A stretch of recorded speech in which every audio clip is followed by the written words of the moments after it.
United, American, and Delta Airlines still offer almost exactly the same thing. Not perfectly identical, but deliberately close enough that for most travelers, the onboard experience feels interchangeable. And this remains true in 2026. When one removes change fees, the others follow within weeks. When one rolls out fleet-wide fast Wi-Fi, the others accelerate installation schedules. When one tweaks baggage pricing or loyalty earning rates, the rest quickly mirror the move.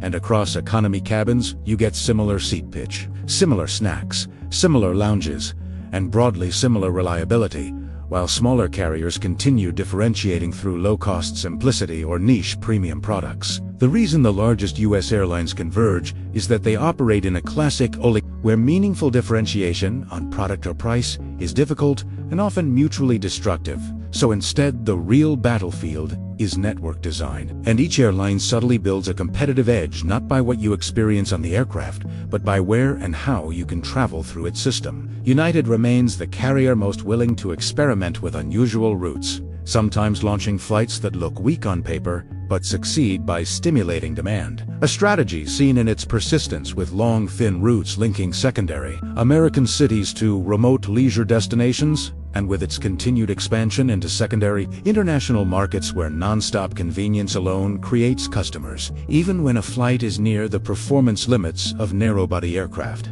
or bypasses stronger connecting hubs.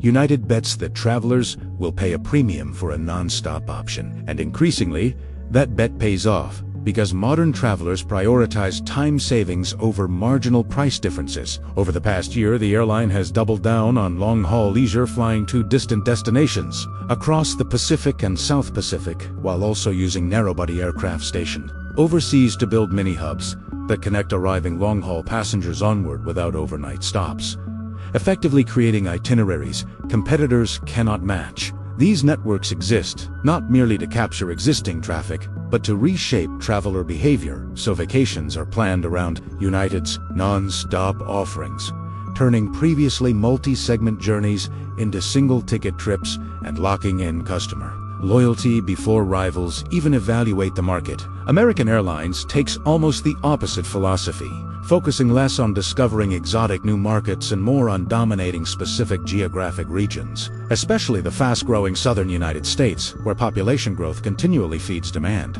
Rather than spreading aircraft thinly across dozens of speculative destinations, it concentrates frequency into mid-sized cities, connected efficiently through hubs positioned along major travel flows, meaning itineraries are shorter and cheaper to operate, even when ticket prices remain aligned with competitors, producing better margins through geography rather than innovation. Its international strategy therefore revolves heavily around major gateway partners, particularly funneling passengers through massive connecting airports that provide global reach without requiring American to maintain an enormous long-haul fleet itself, a pragmatic approach reinforced by continued aircraft delivery delays and the high cost of operating wide-body jets. And while this network may lack the excitement of far-flung non-stop routes, it secures lucrative corporate contracts, because business travelers care more about predictable connectivity than novelty. American also leverages its southern hubs to dominate travel into Latin America and the Caribbean, markets where cultural ties and geographic proximity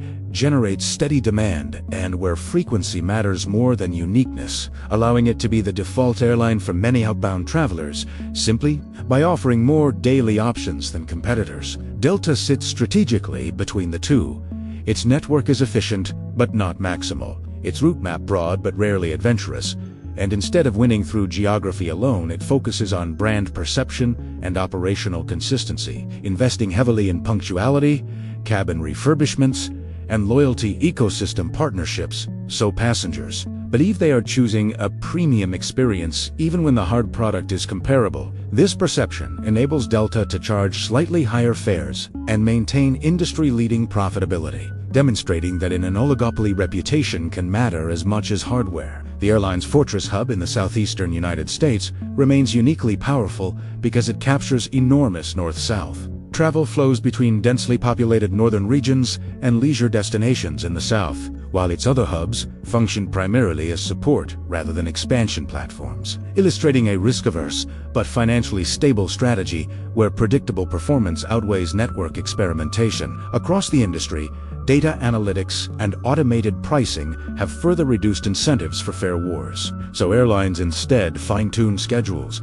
connection banks, and aircraft deployment to capture specific passenger segments. United hunts travelers seeking non-stop access to distant experiences. American dominates regional connectivity and cross-border flows, and Delta monetizes reliability and brand loyalty. To the average passenger, the cabins look alike, yet behind the scenes, each carrier operates a fundamentally different competitive philosophy. The convergence of onboard products therefore masks a deeper divergence in economic identity, where success depends less on seat comfort than on understanding traveler psychology and geography. And as travel demand continues shifting toward long-haul leisure and hybrid remote work mobility, the airline strategies appear increasingly validated.